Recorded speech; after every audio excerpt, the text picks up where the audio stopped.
السلام عليكم. ازيكم عاملين ايه؟ يا رب تكونوا بخير. كل سنة وانتم طيبين. كعك العيد كما يجب ان يكون. كعك العيد الدايب اللذيذ بطريقة جميلة جدا وخفيف على المعدة وطريقة مضمونة 100%. والطريقة هتعجبكم جدا وهتعتمدوها ان شاء الله. ونسمي بالله ونبدأ. اول حاجة معايا كيلو ونص دقيق متعدد الاستخدامات. انا هعمل هنا كمية يعني كيلو ونص كعك.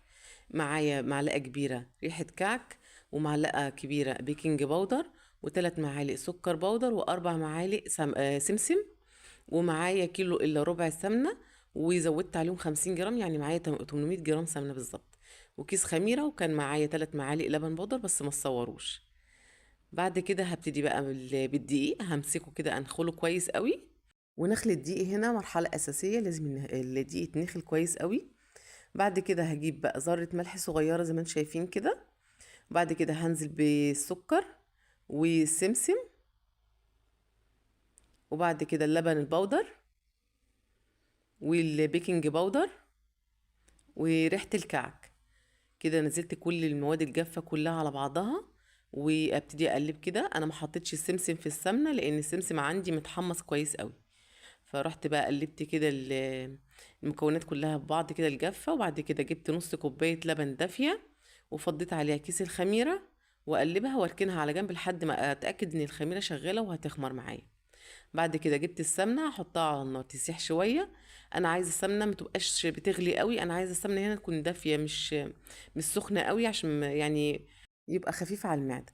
هبتدي بقى كده امسك السمنه. انا عندي السمنه يعني مايله للسخونه شويه، مش دافيه قوي، يعني هي يعني سخنه شويه بس مش سخنه قوي قوي. هبتدي بقى كده اقلب كويس بالمعلقه كده. وبعد كده اول ما الاقي يعني السمنه اقدر اتحملها، هبتدي بقى ايه ابس العجين. دي مرحله البس، واهم حاجه نبس العجين كويس قوي، اللي هو الدقيق يعني بالسمنه، ونغلف الدقيق بالسمنه كويس قوي. المرحله دي مهمه جدا، بنعملها حوالي 10 دقايق، بنفضل نبس كده كويس قوي المكونات كده ببعضها، السمنه بالمكونات اللي هي الدقيق وكده. شايفين انا ببس ازاي؟ يا مش بعجن، انا ببس بفضل اي افرك كده بايديا العجين كده. كده عندي هنا الخميره بقى خلاص خمرت، وهبتدي بقى ايه اقلب بقى كده من فوق لتحت. انا مش هعجن، انا مش هعجن، انا مش بعمل عيش، انا بعمل كعك، فهضطر اجيب من فوق لتحت كده بالراحه، لحد ما العجينه تشرب الخميره كويس قوي، ومبقاش في اي معالق من الخميره خالص. يعني كده العجينه عندي كده بقت تمام بالشكل دوت. قعدت اقلب فيها حوالي 3 دقايق من فوق لتحت كده لحد ما اتشربت كويس قوي وبقيت معايا كويس. اجرب بقى اعمل تيست كده واجرب.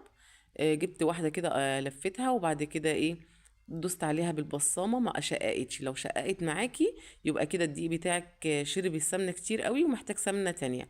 تزودي مثلا حوالي معلقتين 3 سمنه تاني. هنا بقى عندي المناقيش، بس انا بحب البصامه دي قوي، فانا هستخدم البصامه احسن من المناقيش. اما بالنسبه هنا بقى للحشو، احنا بنحب نحشي الكعك بعين الجمل والفستق، لان طبعا الملبن والعجوه والحاجات دي ولادي مش بيحبوها، فانا بعمل حاجه اللي ولادي بيحبوها عشان يتاكل يعني. اما بالنسبه بقى للحشو اللي بالنسبه لكم انتوا يعني، دي حاجه اختياريه، احشوا الحشو اللي انتوا عايزينه. في ناس بتعمله ساده، وانا برضو بحبه ساده على فكره. بعد كده زي ما انتم شايفين كده هجيب بقى عين الجمل كده وابتدي اقفل. انا عندي هنا حجم الكعكية بالحشو كله عاملة 30 جرام، من 30 جرام ل 33 جرام. طبعا انا ظابطه ايدي مش بوزن بالميزان، لو عايزه عندك ميزان اوزني. لكن انا يعني بالنظر كده انا يعني عارفه الحجم اللي انا عايزه اعمله. بعد كده هجيب بقى البصامه زي ما انتم شايفين كده واضغط كده. شايفين ان أنا لما بضغط مفيش حاجه بتتكسر معايا ولا بيشقق ولا اي حاجه. ما شاء الله جميل جدا. بعد كده طبعا مشغله الفرن قبلها ب10 دقايق، والفرن تكون سخنه. وحطيت يعني الصاج على الرف الوسطاني. وهبتدي بقى هنا برضو هعمل معاكم برضو اللي هو بالفستق. بالشكل دوت. بجيب بقى ايه كام فستقية كده احطهم في قلب الكعكاية. وطبعا زي ما قلت لكم يعني الوزن الكعكة براحتكم. انا بعمل وزن الكعكاية 30 جرام، وده بالنظر يعني. كده خلصت الكعك كله كده الكمية كلها. وطبعا هنا كان عندي استوى، بصوا شايفين يعني قوامه عامل ازاي، ما نفش معايا ولا اي حاجة، ومتماسك وجميل جدا. شايفين انا بضغط عليه دايب دوب ازاي، وفي نفس الوقت ماسكاها براحتي، ما بتتكسرش مني ولا اي حاجة. شايفين لونها عامل ازاي من تحت، عامل ازاي بسبب السجان الالومنيوم يا جماعة، حلوة جدا.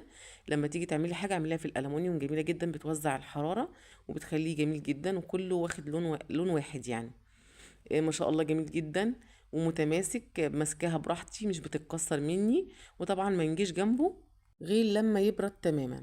وطبعا لما يبرد خالص خالص احط بقى السكر زي ما انتم شايفين كده، لان ما ينفعش احط السكر على الكعك والسكر سخن، فطبعا السكر هيسيح فهيبقى شكله مش لطيف خالص.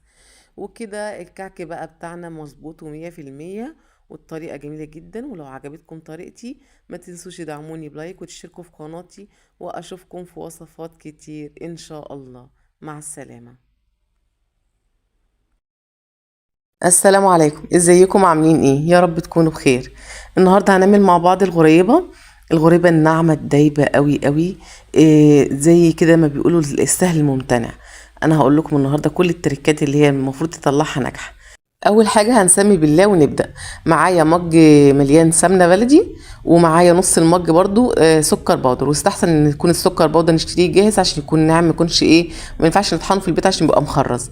السمنه هنا بقى عندي ما تكونش سايحه قوي وما تكونش متكتله قوي. نزلت بالسمنه، وبعد كده نزلت بالنص المج السكر وكيس فانيليا، وهضربهم بقى بالمضرب كده جامد. لو ما عندكش مضرب اللي هو الكهربائي او كبه زي اللي عندي دي كده، ممكن تضربيه في مضرب عادي سلكي عادي، مفيش اي مشكله، مش هيعمل بس هتضربي يعني شويه حلوين. يعني انا ضربته هنا 10 دقايق، انت تضربيه 15 دقيقه لحد ما يبيض معاكي بالشكل دوت. بعد كده هجيب نفس المج اللي وزننا بيه السمنه والسكر، هنزل بمج كده دقيق وهنخله كده، وبعد كده هنزل بمج تاني. يعني انا دلوقتي كده استخدمت في الغريبه مج سمنه ونص مج سكر واتنين مج دقيق. بعد ما نزلت بالدقيق كده ونخلته بالشكل دوت، هبتدي اقلب كده بالراحه من فوق لتحت. انا مش عايزه اعجن ولا قلت، انا عايزه الم العجين كله على السمنه، والم المكونات كلها على بعض. دلوقتي انا كده باكد عليكم من المكونات، يعني نفس المج اللي هتوزنوا بيه السمنه، نفس المج اللي هتوزنوا بيه السكر والدقيق، يعني هو نفس المج بالظبط. يعني ما تجيبيش مثلا مج صغير ومج كبير، يعني كله نفس المج، يكون نفس الحجم، حجم واحد بالظبط. هبتدي بقى الم كده بايديا كده العجينه، واجيب من فوق لتحت كده. انا مش بعجن، انا بلم المكونات كلها على بعض. بعد كده هاخد حتة صغيرة واعملها كورة كده وادوس عليها، لقيتها معايا كده تمام وما اتشققتش كده. اللي عندي العجينة بقت تمام، هحطها في التلاجة ربع ساعة. وهنا بعد ما طلعتها من التلاجة بربع ساعة بالظبط، كانت مسكت نفسها وبقت جامدة شوية عن الأول. واللي على فكرة لازم العجينة تكون ملزقة، يعني حتى لما طلعناها من التلاجة كانت ماسكة نفسها شوية، بس بعد كده شوية بعد ما قعدت يعني أشكل فيها كده، لقيتها ابتدت تلزق في إيدي. وهي دي العجينة الصح، لازم تلزق في إيدك. لو العجينة ما لزقتش في إيدك يبقى هي كده واخدة منك دقيق كتير، فمش هتطلع كويسة، هتطلع ناشفة. احنا عايزين الغريبة تبقى دايبة. طبعا أنا بعمل الحجم اللي هو 10 جرام، الواحدة تبقى 10 جرام بالظبط. طبعا انا هنا كنت ممكن تزوقيها بقى بفول سوداني، بزبيب، بفستق، او شوكولاته، او يعني اي حاجه عندك اللي هي الحلاوه اللي بتلمع ديت، اي حاجه، اي تشكيل انت حباه شكليه. وممكن كمان تسيبيها ساده خالص. وهنا لما باجي احط الفستق عليها كده بحطها بالراحه. انا بحب يعني انا بخليها مكوره، لاني ما ينفعش ابططها، لان هي كده كده هتتفرش مني في الحراره في الفرن يعني. طبعا مشغله الفرن قبلها ب10 دقايق، لازم الفرن تكون سخنه جدا. هنا بعد ما استوت خالص حطيتها في الفرن، قعدت ربع ساعه في الرف الوسطاني، والفوق درجه الحراره كانت 180. طبعا اهم حاجه ما تكونش تاخد لون معانا من تحت، اهم حاجه تكون بيضه خالص من تحت، يعني صفار خفيف جدا. عملت معايا الكميه دوت، يعني المعيار اللي انا عملته ما شاء الله قطع كميه كبيره حلوه جدا زي ما انتم شايفين كده.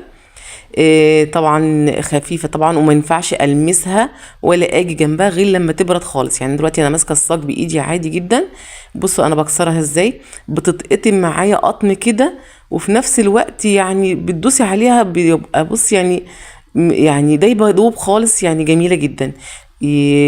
ده بقى المعادله، ان انت تمسكيها تتقطم في ايدك، وفي نفس الوقت برضو بتدوب، يعني تدوسي عليها بتدوب دوب كده في ايدك. بس اهم حاجه عشان الحاجه تطلع معاكم مظبوطه، يعني تعملوا نفس المكونات دي بالظبط، يعني ما تزودوش حاجه من عندكم، يعني ما تزودوش بيكنج باودر ولا بيض ولا الكلام دوت. وان شاء الله هنعمل مع بعض البيتي فور والكعك العيد. كل سنه وانتم طيبين. ولو عجبتكم طريقتي في الغريبه، ولو اول مره تشوفوني، اشتركوا في قناتي دفى البيوت، واشوفكم في وصفات كتير ان شاء الله. مع السلامه.